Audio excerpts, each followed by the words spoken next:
লাইফে অনেক ক্ষেত্রে দেখবেন যে আমরা যখন মানুষের সাথে ভদ্র আচরণ করি তখন সেক্ষেত্রে দেখা যায় যে অনেক ক্ষেত্রে মানুষজন আমাদের সাথে সেই ভদ্রতার সুযোগটা নেয়। কিভাবে সুযোগটা নেয় সেটা হচ্ছে আপনার সাথে কথার ছলে কেউ আপনাকে বলে ফেলে যে তোমার বিয়ে হচ্ছে না কেন, তোমার বাচ্চা হচ্ছে না কেন, তোমার চাকরি হচ্ছে না কেন। এই যে মজা করা বা আপনার কোনো একটা দুর্বল দিক আছে সেই দুর্বল দিকটাকে নিয়েও মানুষ তুচ্ছ-তাচ্ছিল্য করতে পারে।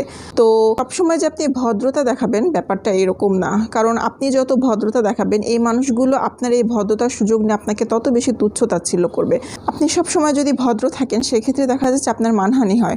তাই সবসময় চেষ্টা করবেন যে মানুষের সাথে ভদ্রভাবে জবাব দেওয়া। এটা মোটেও উশৃঙ্খলভাবে উত্তর দেওয়া না, কিন্তু আপনার সম্মানের খাতিরে এই ভদ্র মানুষগুলোর মুখে ভদ্রভাবে আপনাকে উত্তর দিতে হবে।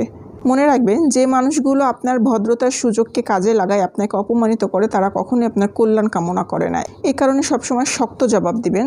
যেই শক্ত জবাবের দ্বারা সে বিব্রত বোধ হবে এবং আপনাকে অসম্মান করতে পারবে না। ভদ্রতা দেখিয়ে কখনো নিজের সম্মানকে নষ্ট হতে দিবেন না। আমরা লজ্জায় পড়ে চুপ থাকি, কিন্তু যে লজ্জাটা আমার সম্মানহানির কারণ হয় সেই লজ্জার তো কোনো দরকার নেই আমার জন্য।